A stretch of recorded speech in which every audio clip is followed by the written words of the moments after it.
Continuamos nuestro ciclo de honor, violencia y mujer en la literatura española y hoy damos un salto al siglo XXI con nuestro invitado, que es el profesor Juan Ramón Muñoz Sánchez. Es profesor de la Universidad de Jaén, es un experto en Cervantes y también en literatura latinoamericana del siglo XXI. Es un área que está trabajando recientemente y de la que nos va a hablar hoy en nuestro ciclo. Entonces, bienvenido Juan Ramón, bienvenidos todos los estudiantes del seminario y bienvenido el público de Cervantes. Te dejo la palabra. Bueno, pues tengo que empezar en primer lugar dando las gracias a Sara Santa y a María Rosso por haber tenido la gentileza de invitarme a participar en este seminario con un tema tan sumamente atractivo, también al Instituto Cervantes, por la parte que le corresponde. Para mí es un placer y un privilegio poder participar en el seminario y poder hablar de un tema que me apasiona, aunque aparentemente se escapa un poco de mi habitual línea de investigación, que está más centrada en la literatura clásica, en el periodo del siglo de oro. Pues para mí constituye un placer y un privilegio poder hablar de la literatura hispanoamericana contemporánea o de la literatura latinoamericana en general, por la que siento una especial predilección. Voy a compartir el PowerPoint ya un poco desde el principio para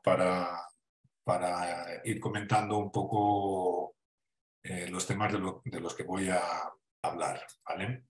El título de mi intervención es el de las voces de las narradoras hispanoamericanas contemporáneas, que es demasiado general. Entonces, en un principio, lo que he pensado, voy a hablar especialmente de la literatura actual, la del siglo XXI. Y bueno, voy a hacer una pequeña introducción a algunos elementos muy importantes de la narrativa hispanoamericana o latinoamericana actual, y luego ya después voy a entrar un poco más relacionado con el tema del seminario y de las voces narrativas en torno a dos temas, si me da tiempo a hablar de los dos. Bueno, vamos a empezar con algunas de las reflexiones fundamentales, cuáles son algunos de los elementos fundamentales de la literatura, hispanoamericana actual, algunos de los parámetros fundamentales. Yo he destacado 4, aunque se podría destacar algunos más. Uno de ellos muy importante es la influencia en la literatura actual de Roberto Bolaño, que se ha convertido en una piedra de toque muy importante para la literatura hispanoamericana contemporánea, que es probablemente el escritor más influyente de la literatura latinoamericana actual o de los siglos XX y XXI, junto con Borges, y él ha abierto una serie de caminos muy importantes en la literatura narrativa, en la narrativa hispanoamericana actual, de los que vamos a hablar algunos a continuación. Sus influencias, en especial, algunos de los elementos fundamentales de su influencia es la indagación en el lado oscuro del ser humano, que no es un tema muy frecuente en la literatura en español, a diferencia de lo que sucede en otras literaturas, como la inglesa, que hay una tradición importante ya desde Shakespeare y, bueno, y en la literatura contemporánea, ¿no?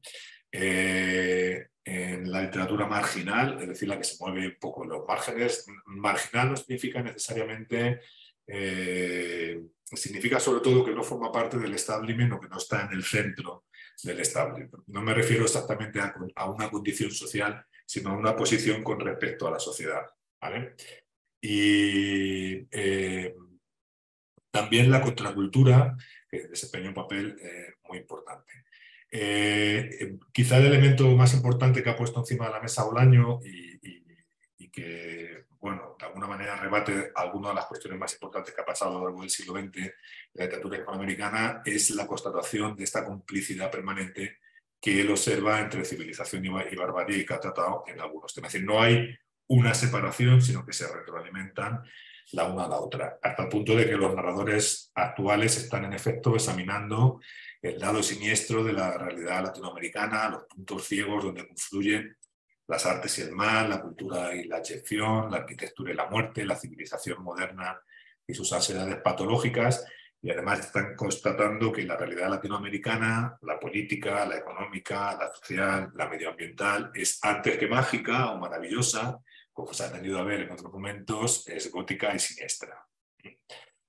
De hecho, frente a otras épocas precedentes, como por ejemplo la nueva narrativa hispanoamericana que surge en la década de los 40, con Onetti, con Casares, con Borges, con Rulfo, etcétera, etcétera, con María Luisa Bombal, o la del Boom, con representantes tan importantes como García Márquez, Vargas Llosa, Cortázar o Carlos Fuentes, frente a estas épocas que estaban dominadas por grandes corrientes literarias como el existencialismo, el realismo mágico, el realismo fantástico y el realismo flaubertiano, la tendencia dominante en la actualidad es que no hay una tendencia dominante, sino que hay una pluralidad, una multiplicidad de ellas, y hasta cierto punto cada escritor tiene un poco su propia, no a lo mejor es exactamente, pero hay una multiplicidad de tendencias en juego. Y hay una cierta preponderancia en el cultivo de la literatura de género, en especial en las diferentes categorías del insólito, sobre todo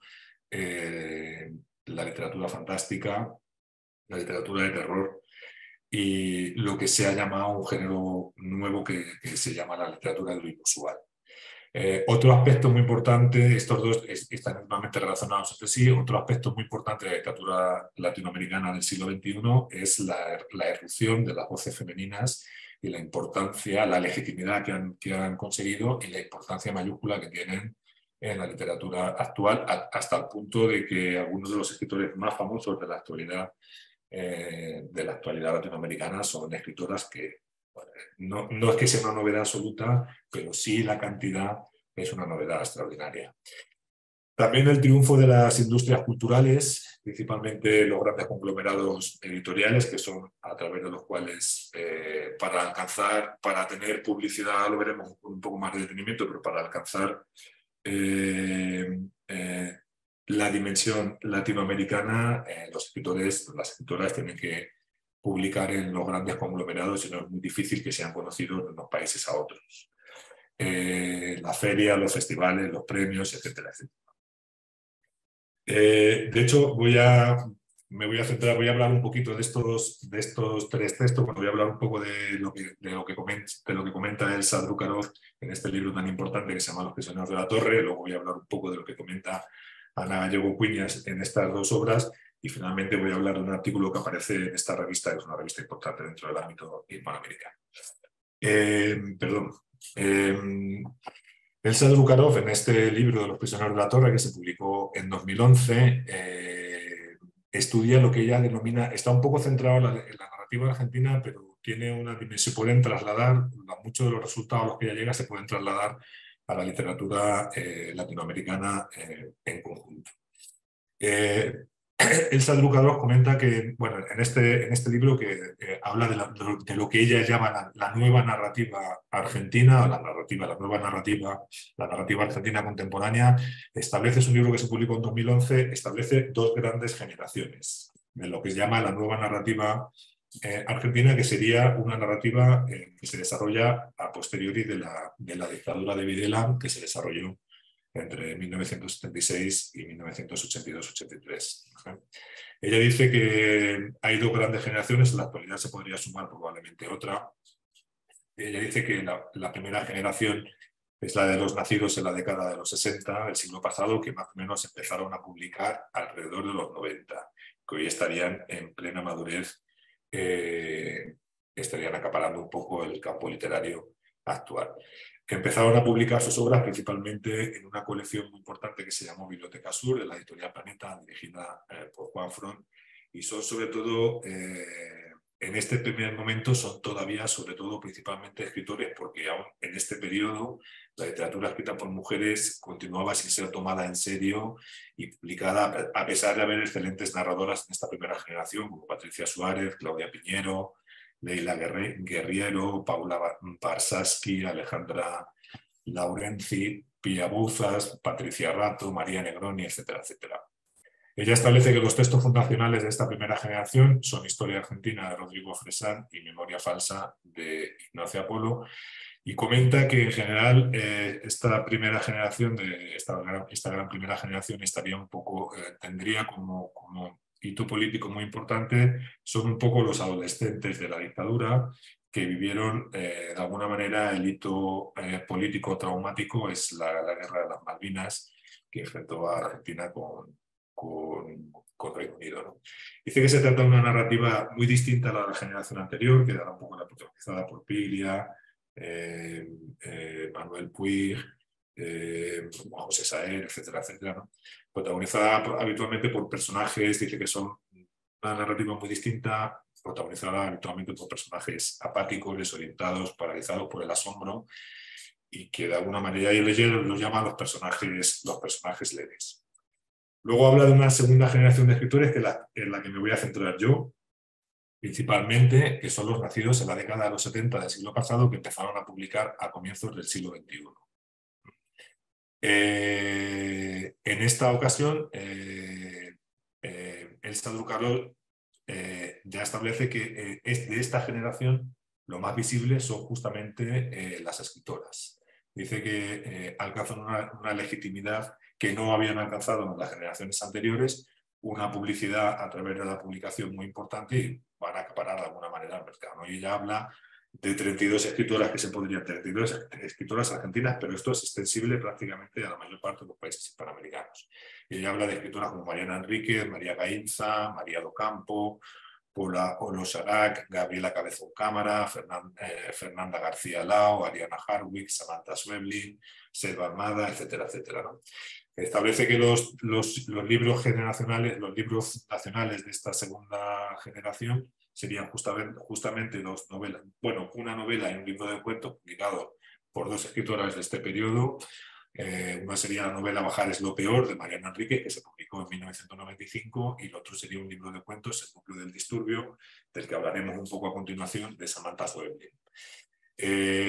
Dice también que esta generación ya no hay una tendencia dominante, que se recupera, que uno de los aspectos más importantes de esta segunda generación es que aporta un regreso a la pulsión por contar historias y explorar los géneros masivos desde la literatura y el cine, ¿no? La novela policíaca, el thriller, la aventura, la ciencia ficción, el terror, el gore. Vuelve también la literatura de denuncia, la literatura testimonial, la de injusticia social y política, y se recupera también la novela de la tierra, que era un género muy importante en la literatura hispanoamericana a comienzos del siglo XX.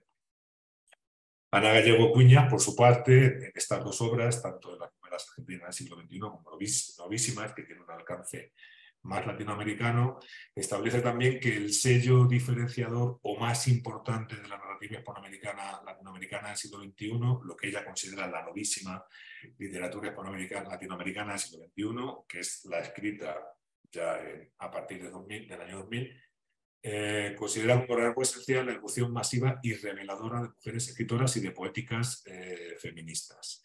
Y ella además ella ha analizado también el papel que desempeñan los grandes conglomerados y otros mediadores como agentes literarios, talleres de escritura, revistas, festivales, ferias, en la profesionalización del escritor y en el mito de lo nuevo, que parece haber desempeñado un papel crucial en el auge de la expansión y de la industria editorial, sobre todo en la proliferación en muchos países hispanoamericanos de sellos editoriales independientes. Ella comenta que habitualmente el recorrido que hacen los escritores hispanoamericanos son los nuevos escritores hispanoamericanos, normalmente publican en editoriales locales, quiero decir nacionales, cada uno en su país, en Argentina, en México, etcétera, etcétera, que cuando alcanzan cierto reconocimiento suelen ser fichados por los grandes conglomerados, principalmente Alfaguara o Anagrama o Random House Mondadori, y a partir de ahí es cuando tienen un alcance, cuando publican a través de estos grandes sellos, es cuando tienen un alcance latinoamericano. Y a partir de ahí es cuando entran además en la literatura mundial, en el sentido de que estas editoriales promueven traducciones a las lenguas más importantes, ¿no? Principalmente el inglés, el francés, sobre todo el inglés, que es un poco la lengua vehicular para insertarse en la literatura mundial, sobre todo cuando uno triunfa en Estados Unidos. Por su parte, Eva Lakovikova, que en un artículo de esta revista, la de Colindancias, que se llama Las nuevas escritoras argentinas en el mapa literario, contextos y factores de su entrada a la literatura mundial, vuelve a sondear un poco cuáles son los elementos fundamentales que ha permitido que las mujeres escritoras hayan alcanzado un papel tan preponderante en la literatura actual, sobre todo a partir de 2010. Ella establece un poco que es un momento muy, muy importante. A partir de 2010 en adelante se puede hablar de lo que ella considera un boom de la literatura escrita por mujer. Y establece una serie de parámetros que están relacionados con los premios, las revistas, con los grandes grupos editoriales y también, claro, con el auge del feminismo, la cuarta ola del feminismo, la del Me Too, y bueno, de temas relacionados con la mujer y un poco con la literatura del margen. Esto que estoy enseñando aquí se llama el Proyecto Bogotá 39, que forma parte del Hey Festival. Es un proyecto, bueno, Hey Festival es un festival muy importante de nacionalidad británica, pero que está desarrollado también en el ámbito hispanoamericano. Y en 2007 se creó este proyecto, se hizo por primera vez este proyecto, que es el Proyecto Bogotá 39, que consiste en, se titula Bogotá 39 porque 39 es la edad que tenía Gabriel García Márquez en el momento en el que publicó Cien años de soledad. Entonces, normalmente el comité científico de este proyecto lo que hace es seleccionar, es un proyecto, es una feria que se celebra cada 10 años, la primera se celebró en 2007, y entonces se selecciona a los 39 escritores menores de 39 años de todo el ámbito latinoamericano que se consideran los más relevantes de su generación, ¿no? Y un aspecto muy significativo de esta primera celebración del Hey Festival es que de los 39 escritores, a pesar del papel extremadamente relevante que ya tenían las mujeres escritoras, es que todavía de los 39 escritores seleccionados, 28 de ellos fueron escritores varones y solo 11 escritoras mujeres, algunas muy importantes que nos van a salir a continuación, como Guadalupe Nettel, por ejemplo, una escritora mexicana, pero bueno, está Wendy Guerra, también una gran escritora cubana. Bueno, había un total de 28 escritores por 11 escritoras, que prácticamente es casi el triple, ¿no?, en la selección. Este mismo festival se volvió a celebrar en el año 2017 y ya dentro de lo que se considera el boom, aquí están seleccionados, aquí están puestos todos los nombres de todos los escritores que fueron seleccionados en esta segunda edición del festival, con el país al que pertenece cada uno. Este segundo festival, que se celebró en 2017, fue bastante criticado justamente porque se estaba celebrando ya en pleno momento de lo que se llama el boom de la literatura femenina latinoamericana, y todavía en este festival, de los 39 escritores menores de 39 años seleccionados, había el doble de escritores varones, 26, que el de escritoras, que eran 13. De esta generación ya está, por ejemplo, una de las... en este segundo festival, el tercero se celebrará en 2027, evidentemente, tendremos que ver qué sucede en ese momento. Pero aquí ya hay otra escritora muy importante que va a salir a continuación, que es Samantha Schweblin, una escritora argentina. Bueno, ¿de qué voy a hablar ahora?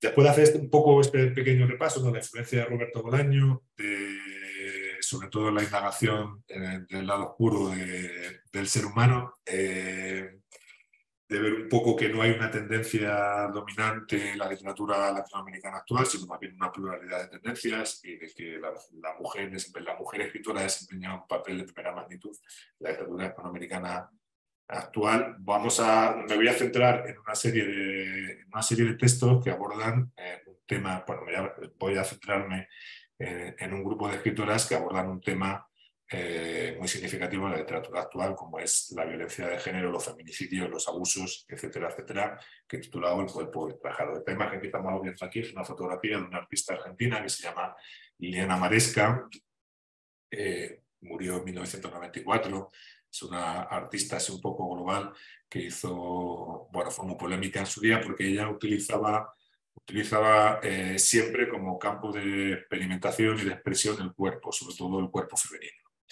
Y una de las características más significativas de la literatura escrita, por mujer, pero probablemente en general de la literatura escrita en el margen, es el papel preponderante que desempeña el cuerpo. el cuerpo en general, el cuerpo como frontera, como algo que se puede penetrar, que se puede transgredir, penetrar de múltiples maneras, no solo de una manera sexual, también de una manera violenta, etcétera, etcétera. El cuerpo desempeña un papel fundamental. Entonces, de los dos, yo he seleccionado dos temas que me gustaría tratar. Uno lo voy a tratar de una manera un poco más extensa, que es el del cuerpo ultrajado. Luego me gustaría hablar del cuerpo dentro del cuerpo y hablar del tema de la maternidad, si nos da tiempo. Bueno, es muy importante volver a Bolaño porque en 2004 se publicó la que para muchos está considerada su mejor novela, que es 2666, que es una novela muy voluminosa. Y de hecho, normalmente en la mayor parte de las listas de las mejores novelas en español que se han publicado a lo largo del siglo XXI, invariablemente siempre está en primer lugar 2666. A veces acompañada por otra novela de Bolaño, como Los detectives salvajes, y si no por la fiesta del chivo de Mario Vargas Llosa. Pero siempre, invariablemente, está 2666, que es una novela, como digo, muy voluminosa. No sé si se puede ver un poco aquí. Es una novela que tiene alrededor de 1200, 1300 páginas aproximadamente. Bueno, esta es la primera edición que se publicó. Aquí tengo la que se ha publicado, bueno, la que se publicó después en la editorial Alfaguara. Esta novela en realidad es una novela que contiene 5 novelas en su interior, o 5 partes, que son las que aparecen aquí: la parte de los críticos, la parte de Amalfitano, la parte de Fate, la parte de los crímenes y la parte de Archimboldi. La parte de los crímenes, que ocupa alrededor de 400 páginas de las 1200 que tiene la novela, es muy especial porque se centra en los feminicidios que se produjeron en Ciudad Juárez, en México. Bueno, es una plaga que hubo en Ciudad Juárez, en México, más o menos entre 1992 y 2012, aunque es una cosa que sigue estando abierta, en el que no hay cifras definitivas, pero en los años más importantes, que fue entre el año 93 y el año 98, desaparecieron alrededor de 600 niñas, niñas, adolescentes, jóvenes, en edades comprendidas aproximadamente entre los 11 y los 25 años, y que luego días después o semanas después aparecían tiradas en estercoleros, en basureros, en mitad de la calle, y la mayor parte de ellas habían sido violadas y asesinadas salvajemente. Violadas además por todos los agujeros de su cuerpo y por múltiples personas. Bolaño dio nombre y apellidos a estas cifras. Entonces, esta parte, la parte de los crímenes, se convierte en una parte escalofriante, porque vamos leyendo uno a uno, año a año, 93, en el 94, 95, en enero el 27 de enero de 1993 apareció la primera niña del año, tal. Va describiendo uno a uno, va poniendo nombre y apellidos a cada una de estas niñas y va contando lo que se les hizo a cada una de ellas. Voy a leer un par de ellas, no voy a leer todas, pero voy a leer un par de ellas para entrar un poco en situación. Por ejemplo, dice: a mediados del mes de noviembre, Andrea Pacheco Martínez, de 13 años, fue raptada al salir de la escuela secundaria técnica 16. Pese a que la calle no estaba desierta en modo alguno, nadie presenció el hecho, a excepción de 2 compañeras de Andrea que la vieron dirigirse hacia un coche negro, presumiblemente un peregrino o un espíritu, en donde la guardaba un tipo de gafas oscuras. Puede que el coche hubiera más personas, pero las compañeras de Andrea no las vieron, entre otros motivos por los vidrios climatizados. Esa tarde Andrea no volvió a su casa y sus padres cursaron la denuncia ante la policía unas pocas horas después, tras haber llamado por teléfono a alguna de sus amigas. Del caso se encargó la policía judicial y la municipal. Cuando la encontraron 2 días después, su cuerpo mostraba señales inequívocas de muerte por estrangulamiento, con rotura de hueso y oides. Había sido violada anal y vaginalmente. Las muñecas presentaban tumefacciones típicas de ataduras. Ambos tobillos estaban lacerados, por lo que se dedujo que también había sido atada de pies. Fin, y continuemos un poco con la descripción. Leo otra, por ejemplo. Es así sistemáticamente, va dando una a otra y es sorprendente porque porque es impresionante lo que les pasó a todas estas niñas, la descripción de una tras otra, tras otra, tras otra, 100, 200 niñas, produce un vértigo extraordinario. La verdad que es una parte bastante difícil de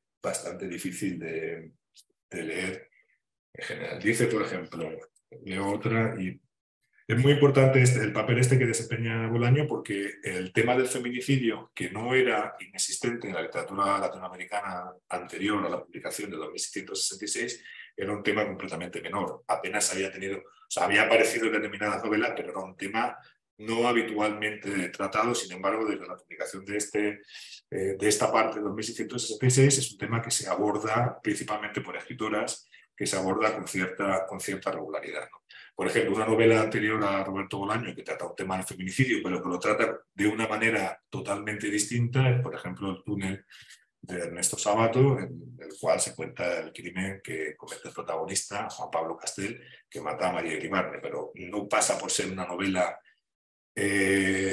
No pasa por ser una novela, es una de las grandes, uno de los grandes hitos de la novela existencialista latinoamericana del siglo XX, pero no pasa por ser una novela en la que es de violencia de género o algo así por el estilo, ¿no? Es por poner un poco, para probar un poco la diferencia que hay entre lo que sucedía antes de 2666 y lo que va a pasar a continuación. Leo otra descripción y paso a otro lugar, ¿vale? A hablar de las escritoras. Ese día encontraron a Lucian Sander no muy lejos de la reja fronteriza, a pocos metros de unos depósitos de petróleo que se extienden un trecho paralelos a la carretera a Nogales. El cadáver presentaba heridas de cuchillo, la mayoría muy profundas, en la región del cuello, tórax y abdomen. Fue encontrada por unos trabajadores que dieron parte de inmediato a la policía. En el examen forense se estableció que había sido violada repetidas veces, encontrándose abundantes pruebas de semen en su vagina. La muerte se la produjo una de las heridas de cuchillo, aunque por lo menos 5 eran de carácter mortal. La noticia le fue comunicada a Erika del Mor cuando ésta telefonó al consulado norteamericano. Bueno, va describiendo un poco más tal, y al final, al parecer, se llega a la determinación de que en realidad no murió por ninguna de estas heridas, sino que murió de un paro cardíaco, probablemente mientras que estaba siendo torturada y violada, ¿no? Pues este tipo de relatos es uno tras otro en 2666. Bueno, a ver, no sé por qué. Ah, justo. Vale. Una de las escritoras que, bueno, ella es Selva Almada, que es una escritora argentina que nació en un pueblecito de la provincia de Entre Ríos que se llama Villa Elisa, nació en 1973, una de las grandes protagonistas de esta generación de escritores nacidos en los 70 que empezaron a publicar a comienzos de 2000. Ella es autora de 3 novelas, El viento que arrasa, que se publicó en una editorial menor argentina que se llama Mar Dulce en 2012, Ladrillero, que se publicó en la misma editorial en 2013, y No es un río, que se publicó en 2020 ya en Random House Mondadori, y que conforman una trilogía que es la que se llama la trilogía de los varones. Ha escrito también en el libro de poesía Mal de Muñecas, que es por lo que se da a conocer, varias novelas cortas y libros de cuentos, ¿no? Niños, Una chica de provincia, Intemec y otros relatos sueltos o dispersos en antologías que ella luego agrupó en un libro que se llama El desapego es otra forma de quererme, que se publicó en 2015. Es decir, este libro, El desapego es una manera de querernos, agrupa toda la narración breve de Selva Almada. Escribió la crónica de la que me voy a hablar ahora, la crónica Chicas Muertas, que se publicó en 2014, sobre 3 feminicidios ocurridos en la década de los 80 en las provincias de Entre Ríos, El Chaco y Córdoba, y son crímenes que quedaron impunes. Ha publicado también un reportaje muy heterodoxo, que es el mono del remolino, notas del rodaje de Zama, de Lucía Martel, que es una película inspirada en una novela muy importante argentina de la primera mitad del siglo XX, que es Zama, de Arturo Di Benedetto. Y ha hecho también incursiones un poco en la literatura infantil. Tiene un libro de edición novenal que se llama Los Inocentes, que se publicó en 2020, que ha sido ilustrado por su hermana, Liliana Almada, y que aborda cuestiones relacionadas con cuestiones de género, de identidad sexual, etc. Bueno, la literatura de Selva Almada está muy vinculada desde niños hasta prácticamente No es un río, es muy homogénea, es muy uniforme y aunque estilísticamente es muy rica, es muy variada, porque cada obra exhibe evidentemente una particular forma de escritura, un latido, un ritmo propio, pero se corresponde más o menos con el realismo regionalista, porque casi todas se centran en el interior de Argentina, sobre todo en su propia zona, la zona alrededor de Villa Elisa, y normalmente casi siempre la ubica, casi todas las novelas se ubican en la década de los 80. No hay grandes indicaciones temporales, pero se suele ubicar más o menos en la década de los 80, 90, un poco una época anterior al desarrollo tecnológico de Internet y de la telefonía móvil, y que es un poco la época en la que ella era adolescente, reconstruye un poco el mundo de esta época.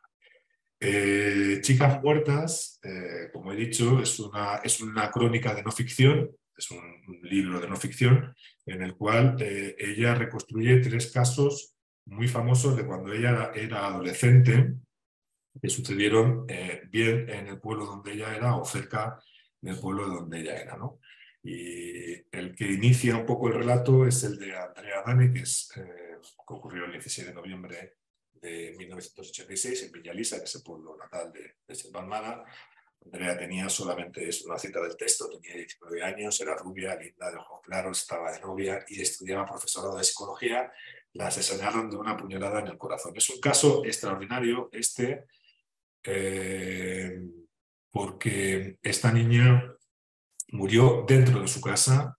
Su casa era una casa pequeña con 3 habitaciones, estaba toda la familia dentro, estaban todos durmiendo y a ella alguien entra a la casa, la clava un puñal en el corazón, muere, y luego la madre siente un pequeño ruido, se despierta y ve a la hija que tiene como un poco de un hilo de sangre en la nariz, y a partir de ahí descubre, se da cuenta de que está muerta y tal, y nunca se pudo averiguar el caso.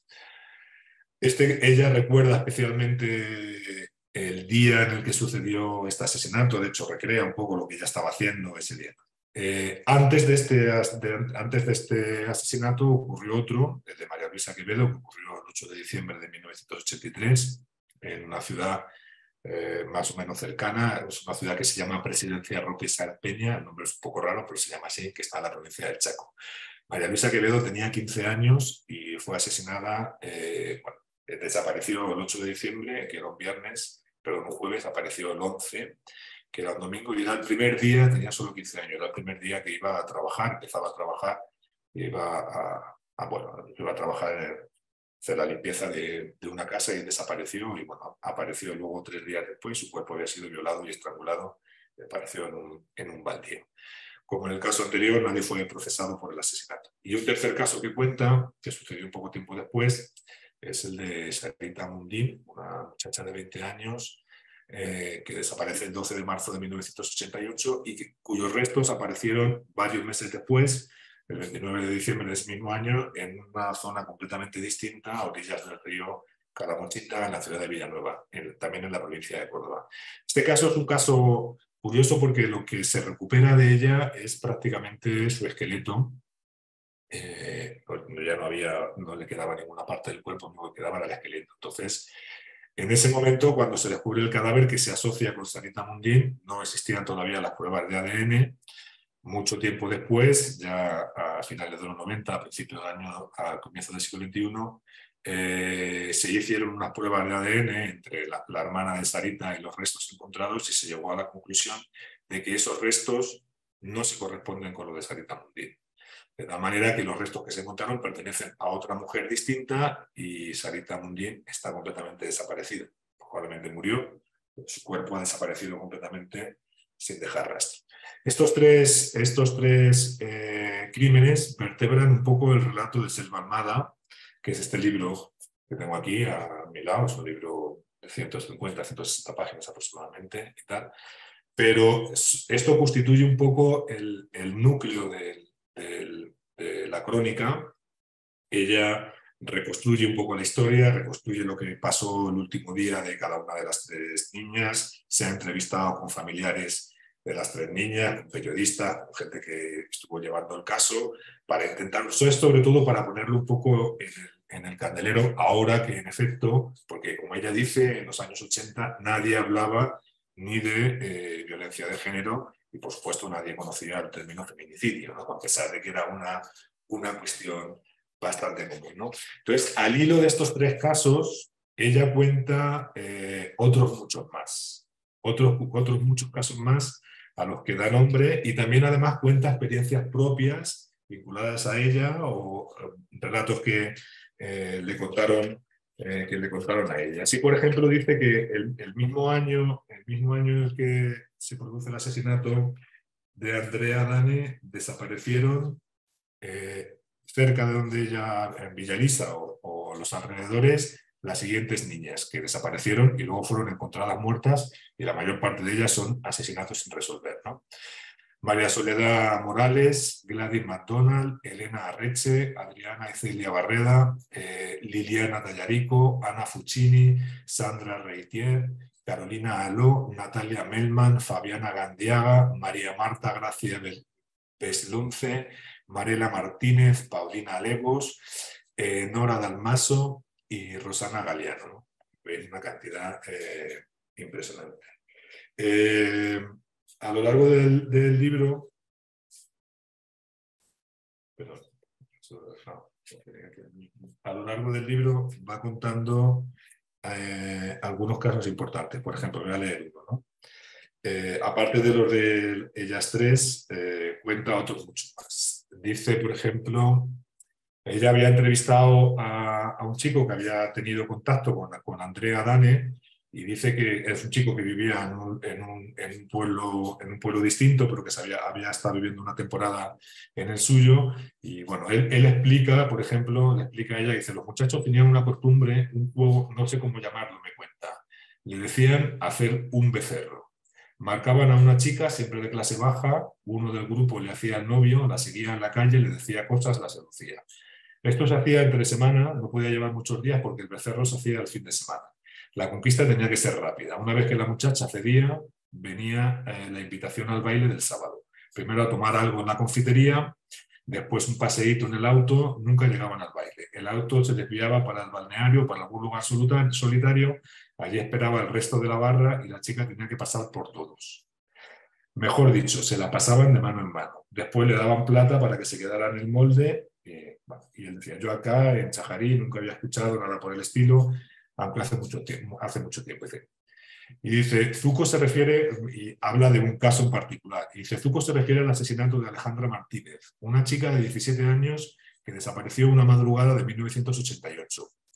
A la salida de un boliche, y apareció un mes después muerta. Su cuerpo fue abandonado en Colonia Belgrano, a 10 kilómetros de Chajarí, en un predio rodeado de eucaliptos, medio oculto, debajo de un montón de troncos. La encontró un peón de campo que se había metido allí buscando un animal perdido. Estaba semidesnuda y en avanzado estado de descomposición, y le habían cortado los pezones y extirpado la vagina y el útero y la yema de la mayoría de los dedos. Bueno, continúa un poco describiendo el caso. Otro muy importante que cuenta, que le había contado, dice, en la sobremesa del domingo, Coco Valdez, mi suegro, me cuenta de la vez que a él le tocó ver a una chica muerta. Porque era bastante habitual, el tema es que era bastante habitual, era un poco de lo que ella está recogiendo un poco en el libro, ¿no? Una noche estaba cenando en la casa de los padres de su mujer, que tenían una fonda frente a la estación de ferrocarril. Golpearon y él salió a ver quién era, un muchacho conocido de apellido Lencina. Le preguntó si le prestaban el teléfono para llamar a la policía. Sí, claro, que pasara, pero ¿qué ocurrió? En un baldío ahí cerca, Lencina había encontrado tirada a una mujer. No podía asegurarlo porque era de noche, aunque había buena luna, pero le parecía que estaba muerta. No se animó a tocarla. Esperaron en la fonda, cerrada a esa hora, que llegara la policía. El oficial vino en bicicleta porque tenía el patrullero en el taller mecánico. ¿Usted anda con vehículo?, le preguntó a Coco. Venga, acompáñenos. Encima los guió por el descampado al borde de un sendero que se había formado con el paso de la gente que siempre cortaba camino por ahí. Entre los yuyales encontraban a la chica. Cuando el oficial alumbró la cara con la linterna, los tres se quedaron sorprendidos. Era una Carauni, la hija de una familia tradicional del pueblo, pariente de Coco Carauni, un reconocido corredor de autos. A la muchacha le habían apuñalado en el estómago. Valdés llevó en su camioneta el cadáver de la chica al oficial de policía y a Lencina, que de testigo pasó enseguida a sospechoso, aunque el día siguiente lo dejaron libre. El muchacho no tenía nada que ver, solo había tenido la mala suerte de pasar por el baldío. El crimen de la Carauni siempre sigue siendo un misterio 40 años después, Al tiempo, por el asesinato de la chica, cayó preso un rosarino que se había mudado, tal. Bueno, ¿alguien recuerda un caso más reciente, del 97? El de Andrea Strumberger, una muchacha de 16 años, estudiante de secundaria, era evangelista y ese domingo salió de su casa en su ciclomotor para ir al templo de la iglesia evangelista Asamblea de Dios. Nunca llegó a su destino y al día siguiente hallaron su cuerpo en un descampado. Había sido violada y asesinada a golpes. Por el crimen fue detenido su cuñado, una cara conocida por todos, pues era el familiar que más enfáticamente reclamaba por el esclarecimiento del caso. Investigando el caso de María Luisa Quevedo, descubre un relato que se llama, es una crónica que se llama 25 crímenes de la crónica policial saenpeñense,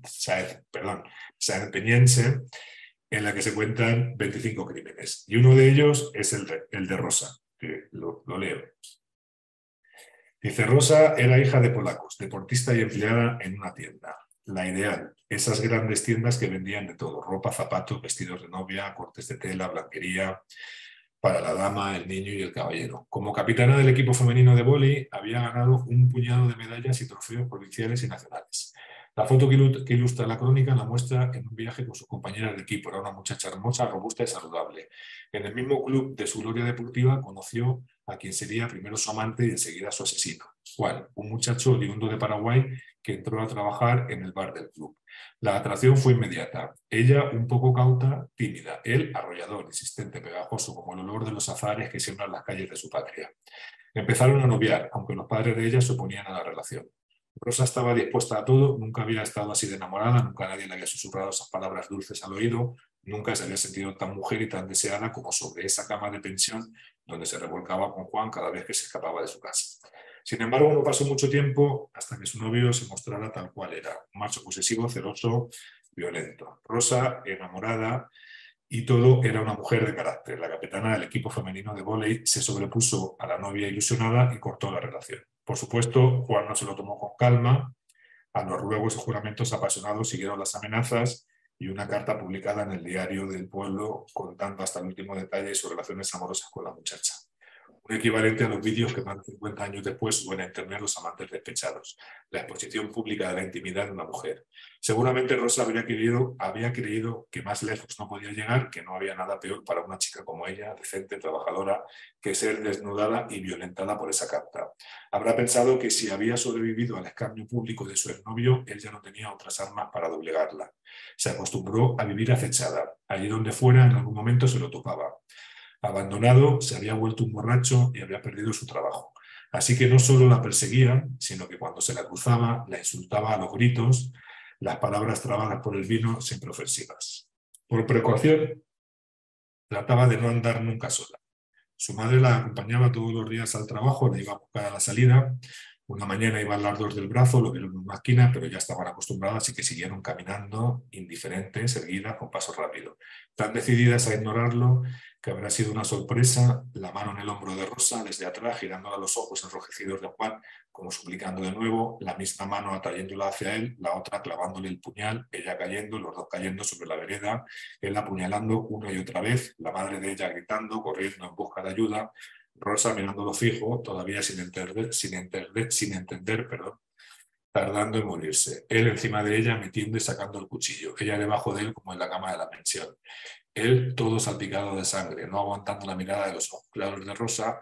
Juan le abrió la garganta de lado a lado, para clavarse después él mismo el puñal en las entrañas. Los dos cuerpos encimados, ensangrentados, la vereda cerca de la tienda.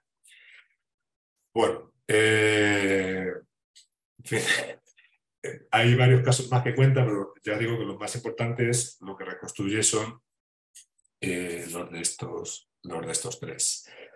Voy a pasar ahora a otra escritora, aunque luego voy a volver al libro este de Selva Almada. Bueno, ella es Samantha Schweblin, que es una escritora argentina, que nació en 1978, que lleva viviendo más o menos desde 2010 en Berlín. Es quizá la escritora más famosa de su generación, más que nada porque prácticamente cada libro que ha escrito ha sido premiado con varios premios. Tal es una escritora muy reconocida. Se estrenó en 2002, era muy joven, porque ella nace en el 78, con un libro de cuentos que se llama El núcleo del disturbio, que ganó el premio del Fondo Nacional de las Artes en Argentina. 7 años después. Ella, sobre todo, cuentista. Publica su segundo libro de cuentos, que se llama Pájaros en la boca, que ganó el premio Casa de las Américas por uno de los libros, por uno de los cuentos que forman parte de... Porque el premio este de Casa de las Américas se otorga solo a un cuento, y ganó uno de los cuentos que forma parte del libro. En 2014 publicó Distancia de Rescate, que es una novela corta, que se publicó como texto exento. Quizá es la obra que más repercusión internacional ha tenido, porque ganó varios premios con ella, tanto españoles, bueno, tanto en el ámbito hispano como en el ámbito principalmente anglosajón. Además ha sido llevada al cine por Claudia Llosa. Ella colaboró en el guión. Es una novela de terror, de la que, si me da tiempo, hablaré después, luego la parte de la mantenida. En 2015 publicó Siete casas vacías, que es un libro de cuentos que ganó en su momento el Premio Internacional de Narrativa Breve Rivera del Duero, y el año pasado ganó el prestigiosísimo National Book Award for Translated Literature en Estados Unidos, que es al mejor libro traducido del año. Es un premio muy, muy, muy importante dentro de Estados Unidos. En 2017 en España publica Pájaros en la boca y otros cuentos, en las que funde prácticamente los dos primeros libros de cuentos, Pájaros en la boca y El núcleo del disturbio, aunque no está Pájaros en la boca completo y una selección de los cuentos que se publicaron en El núcleo del disturbio. En 2017 se publica un cuento exento de Siete casas vacías, que se llama Respiración cavernaria, que es una de sus grandes joyitas. Es una novela corta de alrededor de 50 páginas.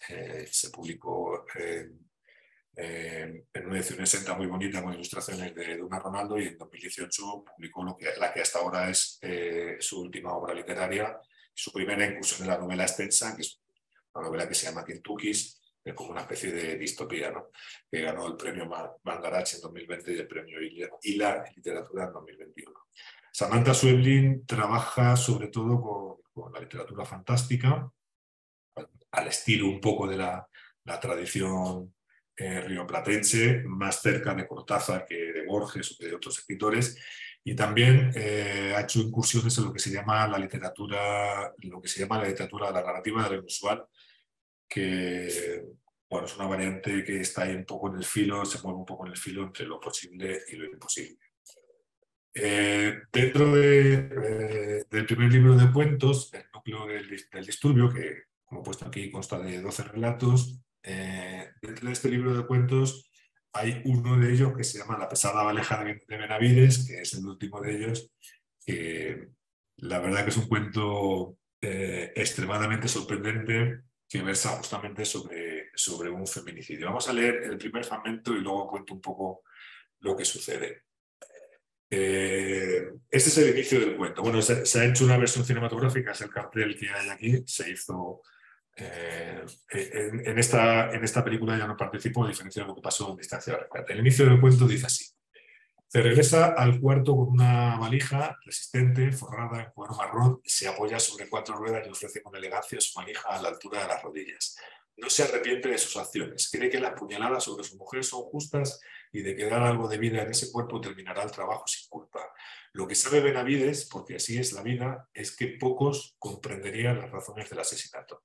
Entonces opta por el siguiente plan: evitar que la sangre chorree envolviendo un cuerpo en bolsas de residuos, abrir la valija junto a la cama y, con el trabajo que implica doblar el cuerpo de una mujer muerta tras 29 años de vida matrimonial, empujarlo hacia el piso para que caiga sobre la valija y, oprimiendo sin cariño dentro de los espacios libres la masa sobrante, acabar de encastrar el cuerpo. Al terminar, más por prolijidad que por precaución, recoger las sábanas ensangrentadas y guardarlas en el lavarropas, envueltas en cuero sobre 4 ruedas.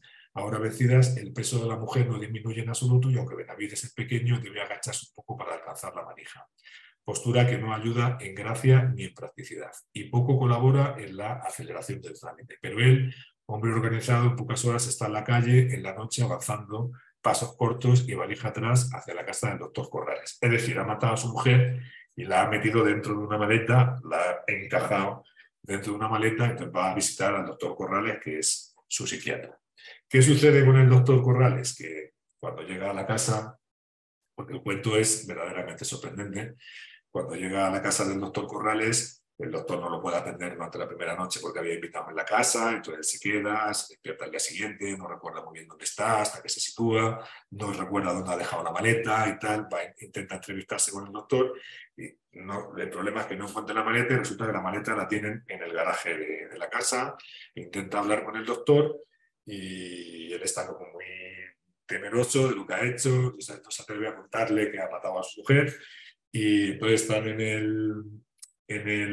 el garaje y llegan al garaje y sucede, voy a leer el fragmento y sucede lo siguiente. En la superficie de cuerpo irregular, Benavides elige el sitio más propicio y así con el peso de su cuerpo sobre el de su mujer, porque están dentro del garaje y están dentro del garaje el garaje de la casa y el médico le está invitando a Benavides a que abra la maleta para ver qué es lo que hay en su interior y Benavides que no quiere, tal, al final se sube encima de la maleta para intentar abrirla porque la maleta con el peso tal se ha desencajado un poco, ¿no? Dice, en la superficie del cuerpo irregular Benavides elige el sitio más propicio y así con el peso de su cuerpo sobre el de su mujer porque está dentro de la maleta, no es porque todavía ella se vea. Y la fuerza ejercida por las manos de Corrales logra a fin liberar las trabas. Benavides se incorpora y se aleja de la valija que, aunque destrabada, aún no ha sido abierta. No quiere ver. Acelerados latidos comprimen su corazón. Corrales estudia la escena. Ya sabe. Piensa Benavides al ver que Corrales se incorpora y camina hacia él. Corrales se detiene y desde allí mira la valija. En voz baja, casi hipnotizado, le ordena a Benavides. ¡Ábrala! Benavides permanece en su sitio, quizá piense que este es el final o quizá no piense en nada, pero al fin obedece y camina hasta la valija. Al abrirla, olvida por un momento a Corrales, su mujer doblada como un feto, la cabeza torcida hacia adentro, las rodillas y los codos enclastrados con esfuerzo dentro de la rígida estructura forrada en cuero y la grasa que ocupa todos los espacios vacíos. Qué cosa la nostalgia, se dice Benavides, tantos años para verla así. Hilos de sangre se abren hacia él sobre el piso, la voz de Corrales lo devuelve a la realidad. Benavides. Y en la voz quebrada se vislumbra la angustia del médico. Benavides. Corrales, a paso lento, se acerca a la valija sin dejar de mirar su contenido, los ojos llenos de lágrimas, vuelven a fin su mirada a Benavides. Benavides, esto es fuerte, es maravilloso, concluye.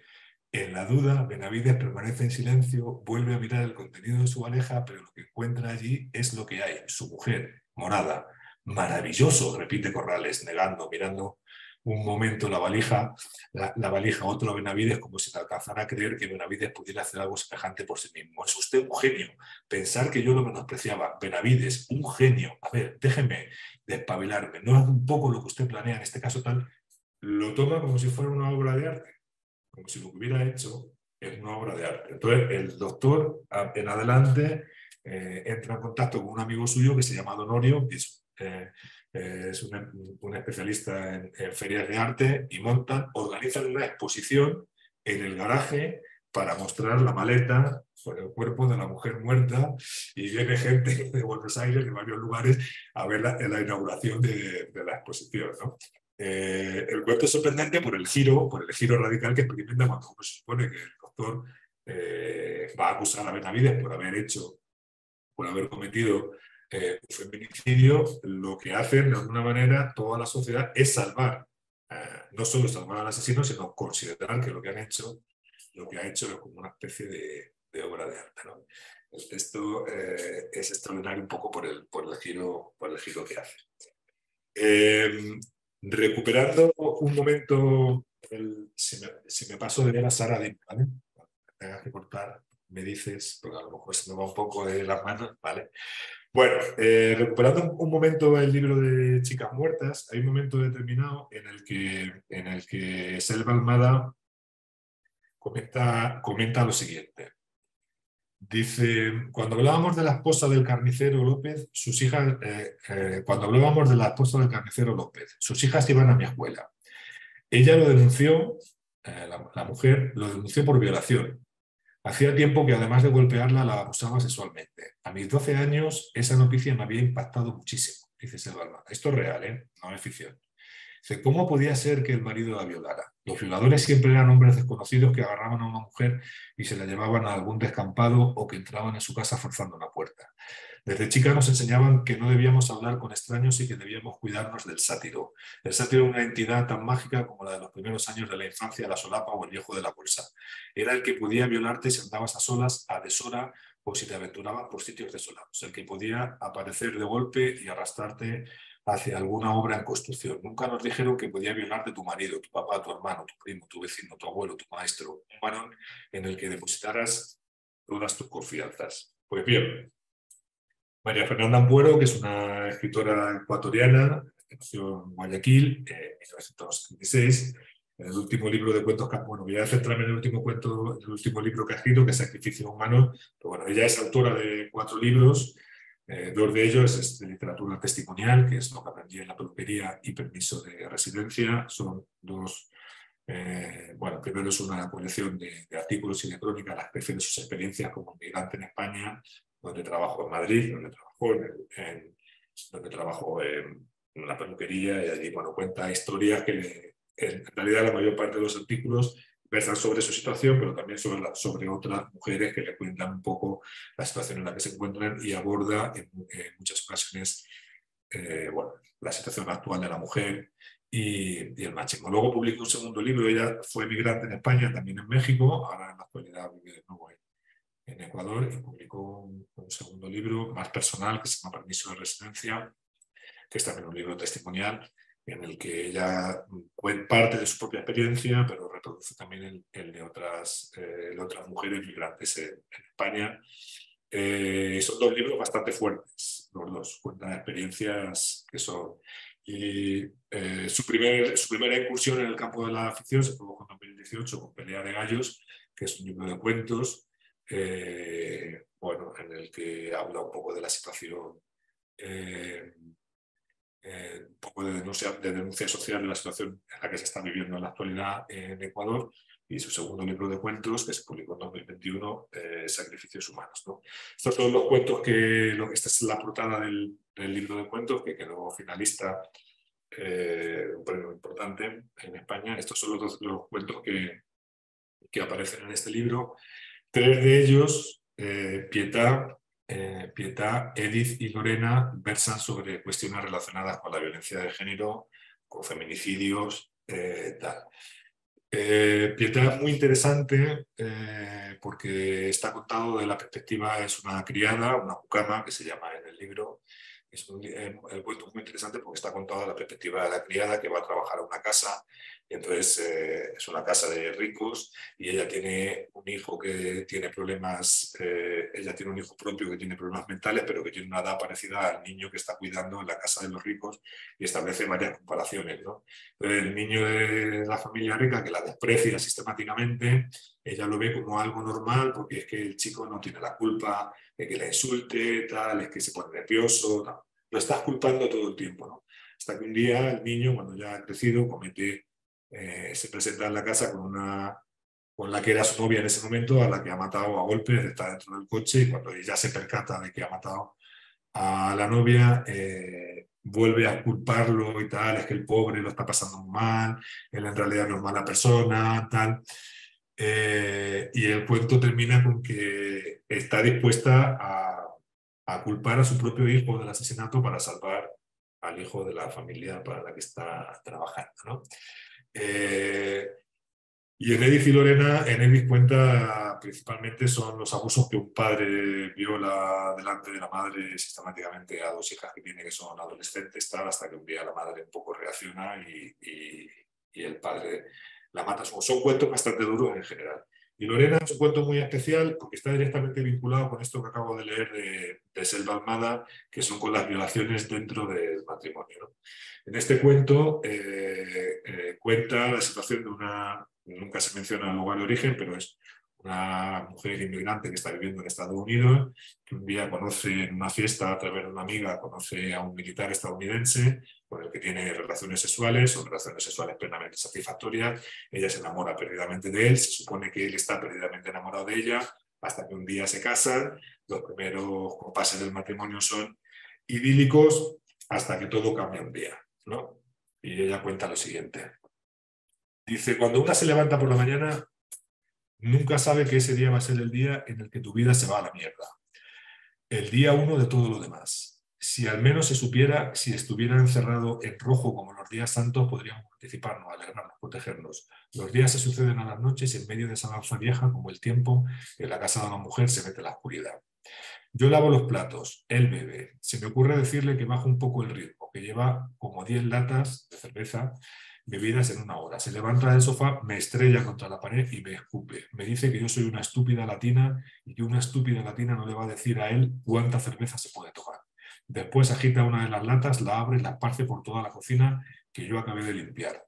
La espuma cae en los platos lavados, en las ollas que reflejan su cara de ira y mi cara de miedo en los cuchillos, en mí. Como un espíritu maligno que se queda en casa y te sigue del baño a la habitación y luego al comedor, se queda ese hombre que no es el hombre al que yo amo. Como un fantasma, como un demonio, no se va más. Cada vez que yo le hablo me imita y la voz que hace es la de una persona con problemas mentales. Hablas así, se ríe, hablas como una subnormal. Le respondo, le digo que pruebe él a hablar otro idioma, a ser extranjero. Me da una cachetada que me mira a la cara, pone su manaza en mi cuello. Me dice que él nunca va a ser extranjero porque los extranjeros somos unos perdedores y que si le vuelvo a contestar va a pegarme hasta que tenga que andar en silla de ruedas. Dejo de hablar. Cada vez que tengo que decirle algo lo practico 10 veces en mi cabeza y cuando sale por mi boca parece la voz enlatada de una profesora de idiomas. Él se ríe aún más. Eres una vergüenza.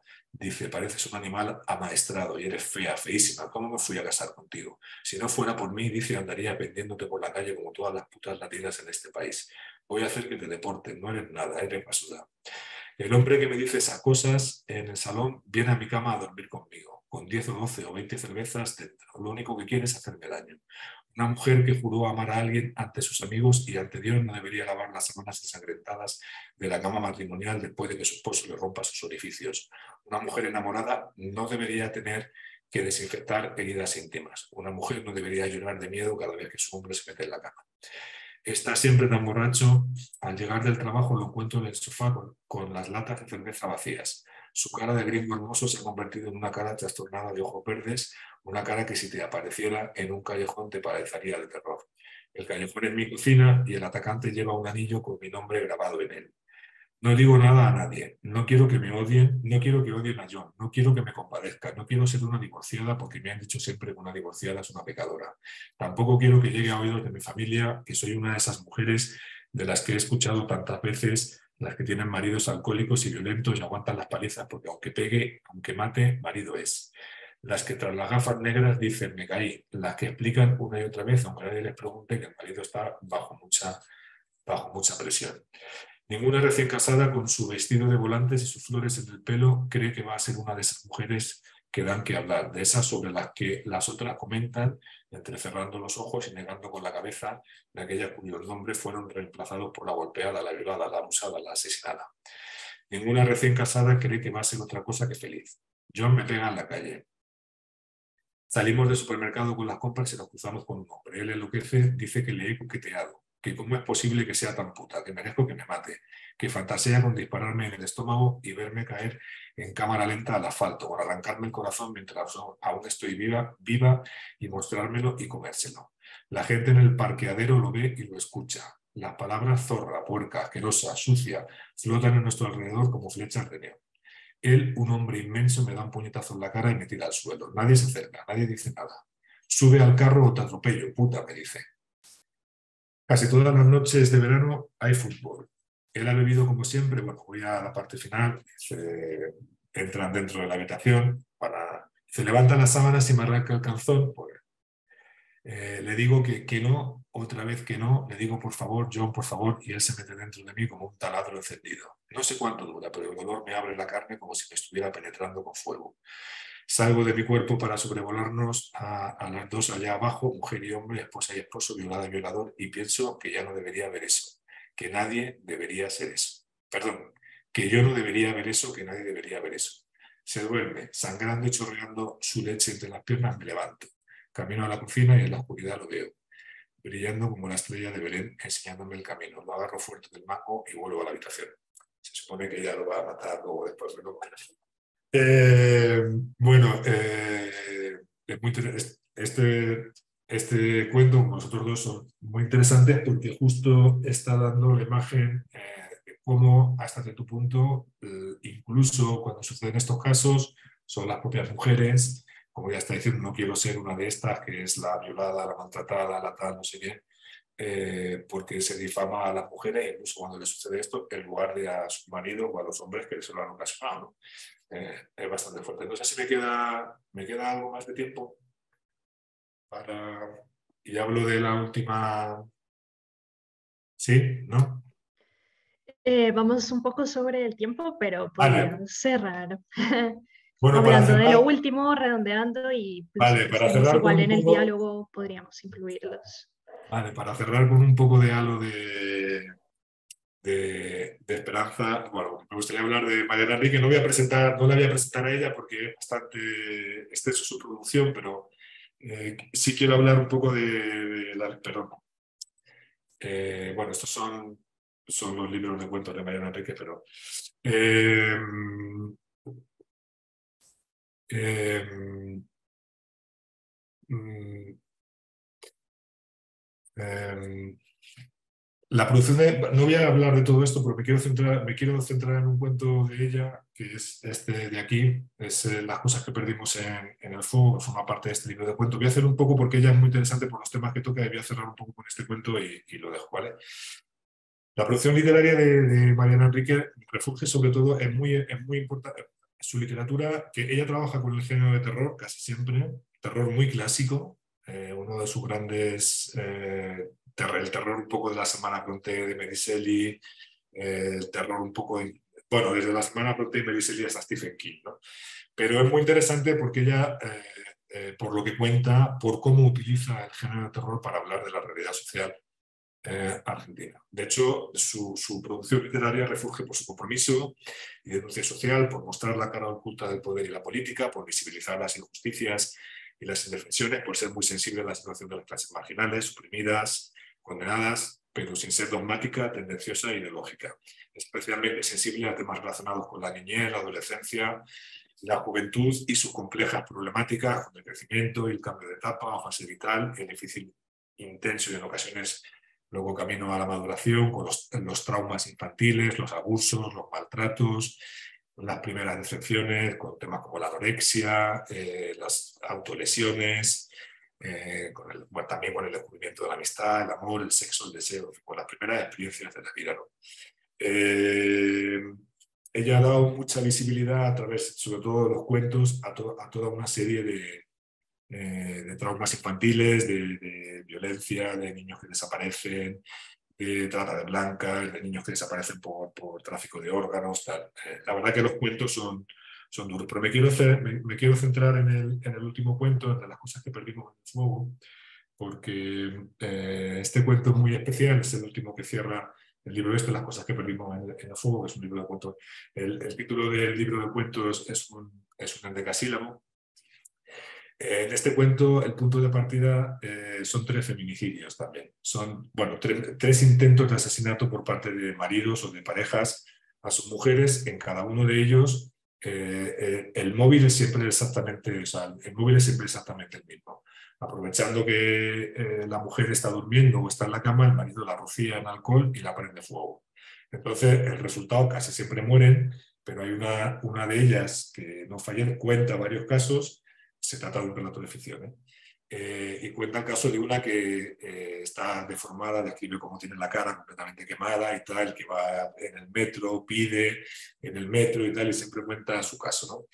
Y a través de estos tres casos hay como una especie de evolución interna. Las mujeres se crean una especie de asociación, una especie de asociación que se llama Las Mujeres Ardientes, y es como un grupo de las mujeres empiezan a quemarse a propósito. Lo hacen como un grito de protesta en contra de toda esta situación que se había producido, ¿no? Y es como el libro, el cuento es muy interesante porque de alguna manera lo que hace es dar un poco la vuelta a la tortilla.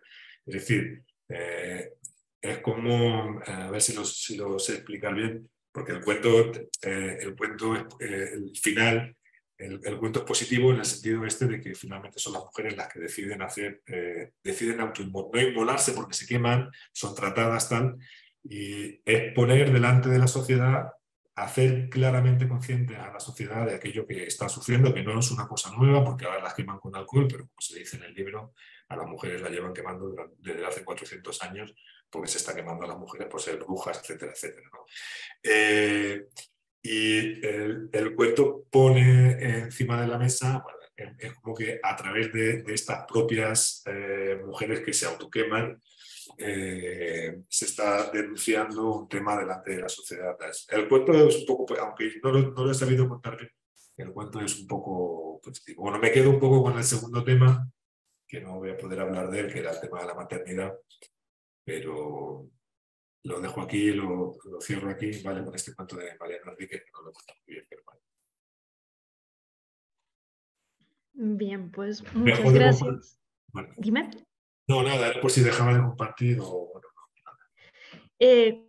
Como prefieras. Bueno, solo enseño, solo iba a hablar, por si alguien, bueno, iba a hablar de este ensayo, que es, ella es una escritora chilena que se llama Linde Meruane, que es una escritora muy especial. Publicó en 2014 este pequeño ensayo, que es este que tengo aquí, que es un libro muy pequeño, que es una diatriba, se llama Contra los hijos, es un ensayo escrito en forma de diatriba, en el cual ella se postula muy no en contra de la maternidad, pero el libro es una defensa de aquellas mujeres que deciden voluntariamente no tener hijos, y lo que defiende es que la maternidad, de alguna manera, no constituye la esencia de una mujer, del mismo modo que la paternidad no constituye la esencia de un hombre, que explica un poco, bueno, hace una historia un poco del feminismo, reconstruye un poco la historia del feminismo, un poco como la mujer habitualmente es la que se me tiene que cuidar. Bueno, en fin, no me voy a entretener mucho, pero es un librito muy interesante sobre el tema de la maternidad. Me gustaría recomendar esta novela de aquí, La hija única, de Guadalupe Nettel, que es una escritora mexicana.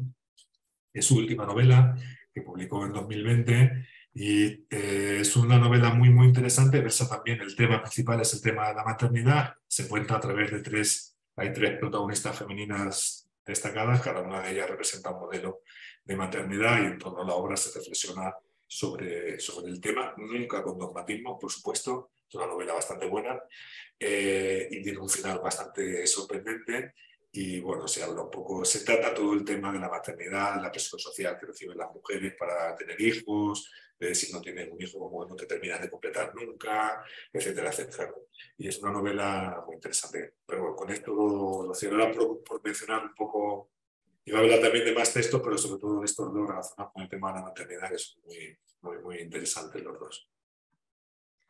Pues muchísimas gracias, Juan Ramón, por tu intervención, que, wow, temas muy duros y que sin duda están complementando pues todo lo que vemos desde este molde canónico del honor, la violencia y la mujer con otros aspectos, ¿no? Que se excluyen, digamos, de esta receta literaria, pero pues que están ahí y que estas narradoras visibilizan. Entonces, no sé si alguien tiene alguna pregunta, quiere pedirte que amplíes un tema o debatir o no sé, este es nuestro espacio, digamos, abierto tanto para el público del Cervantes como para los del seminario si quieren participar en este momento.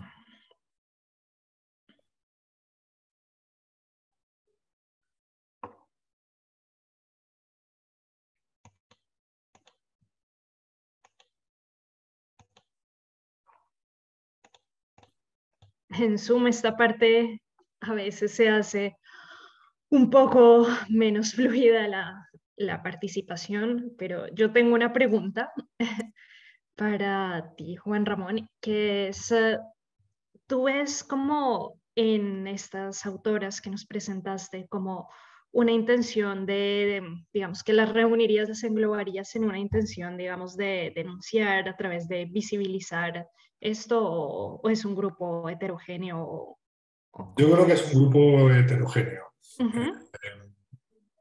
Yo creo que en general lo que están haciendo, es verdad que el libro de Selva Almada es un ensayo y ella está hablando de un tema en concreto, pero justamente de su literatura, las 3 novelas que ha escrito, por ejemplo, se le conoce con el nombre de la trilogía de los varones, porque son novelas protagonizadas siempre por hombres y no se tocan nunca temas relacionados, por ejemplo, o aparecen de pasada, aparecen de otra manera, pero no aparecen los temas retratados que aparecen en el ensayo. Yo creo que aparece el tema, yo creo que una de las características más sobresalientes de las escritoras, de estas escritoras en general, que no creo que puedan formar un grupo, es un grupo heterogéneo en algunos países, tal. Creo que lo que hacen es visibilizar a través de su literatura cuestiones muy de actualidad que tienen que ver justamente y con temas que hasta ahora en algunas ocasiones se podían considerar temas menores en el sentido de que Sí. no era lo que abordaba la literatura escrita por los grandes escritores, ¿no? Temas más concretos relacionados con el ámbito de la familia, relacionados con la adolescencia, la infancia, claro. Que ellas dan visibilidad a una serie, hablando también de temas de poder, etcétera, etcétera, pero están dando visibilidad a temas relacionados con la situación de la mujer en la actualidad, en la sociedad contemporánea, es un tema muy actual, cuestiones de identidad sexual, cuestiones de identidad de género, el tema de la maternidad, es un tema que están en el candelero, que están en la dimensión social. Todo lo que hacen es reflejar. Cuando yo antes me refería además a que existe una literatura que se escribe desde el establishment, que se escribe un poco desde el centro, y una literatura que se escribe desde el margen, con esto quiero decir que hay mujeres escritoras que escriben desde el centro, escriben desde el establishment, el caso paradigmático podría ser Isabel Allende o Ángeles Mastretta, por ejemplo, que no ahora también se arrogan una literatura feminista que nunca han escrito, pero hay también escritores, hay muchos escritores, principalmente escritores jóvenes, que también escriben desde el margen.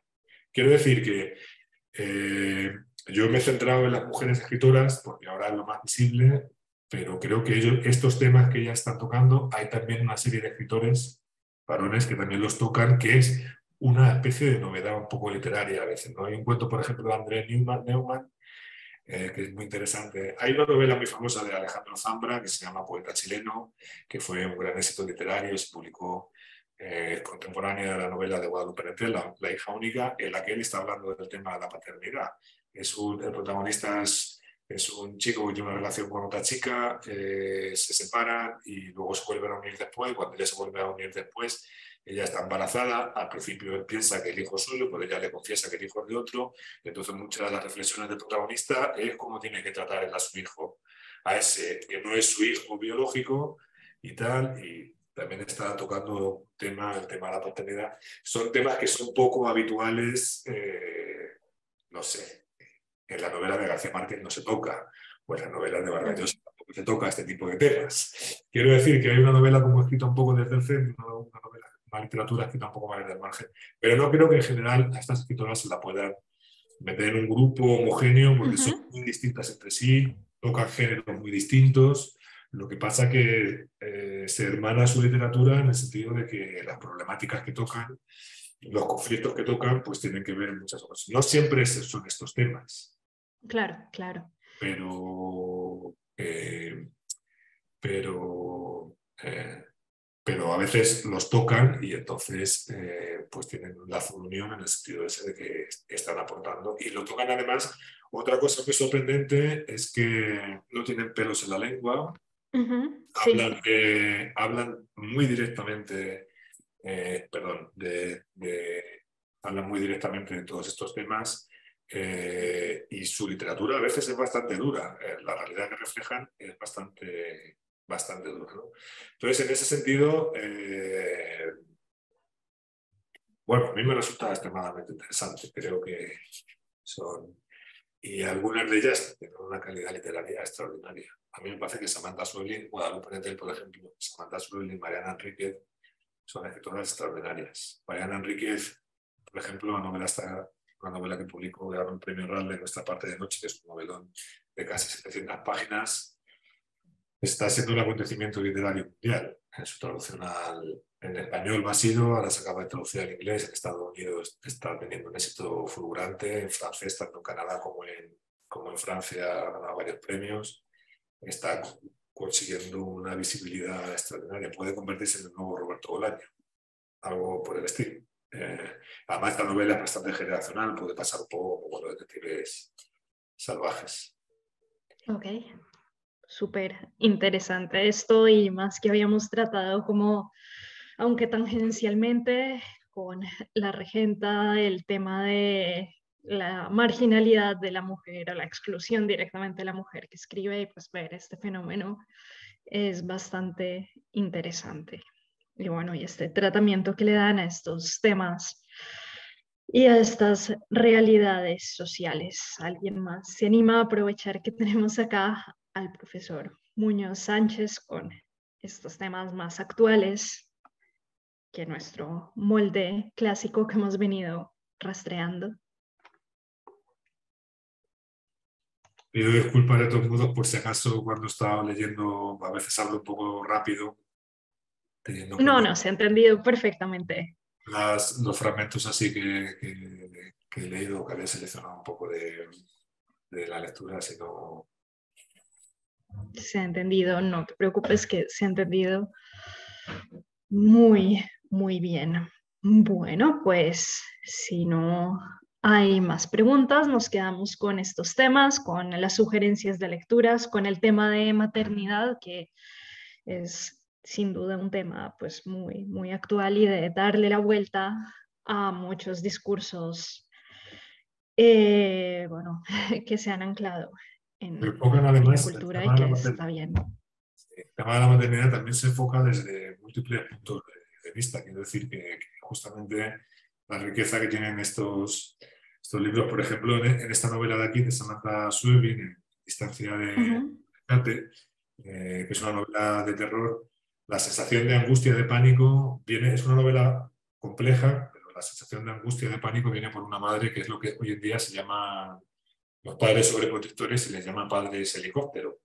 Ella, la protagonista, es una madre sobreprotectora, de hecho, Distancia de Rescate, como una especie de cordón umbilical que une a la madre con la hija, es la distancia que podría recorrer para salvar a su hija en una situación de peligro, ¿no? Cuando la distancia de rescate se tensa, que no le daría tiempo, cuando la distancia de rescate está. Entonces, la sensación de que le va a pasar algo a la hija es permanente y es la que provoca la angustia, que es una angustia bastante fuerte en la novela. La sensación de que la ha dejado durmiendo y me voy a acercar, no sé qué, seguro que le ha pasado algo, tal, tal. Es una situación, es una manera también de concebir, es un tema, por ejemplo, de concebir bien. Es una novela extraordinaria, esta la recomiendo vivamente si no la ha leído alguien. Es una novela corta, ok. muy angustiosa, muy, muy angustiosa, con un tema, aparte del tema de la maternidad, tema sorprendente de máxima actualidad en Latinoamérica, que no digo nada porque alguien lo lee. Ok, pues nos vamos con esta lista de recomendaciones para abordar estos temas, para tener una mirada crítica más allá de, digamos, el deber ser o la romantización, ¿no? Que nos lega pues esta nuestra tradición cultural y que pues en los discursos modernos se rebate y se mira desde otras perspectivas. Bien, pues no sé si nadie se anima, pues nos despedimos de los estudiantes del Instituto Cervantes y nos vemos en presencial el próximo jueves y retransmitiendo claramente por el Instituto Cervantes con este proyecto. Muchísimas gracias, Juan Ramón. Bueno, muchas gracias a todos y bueno, espero que haya sido interesante mi participación y que os haya gustado. Y muchas gracias a todos los asistentes y en especial a ti, a María y a Instituto Cervantes por acogerme. Y nada, muchas gracias. No a ti.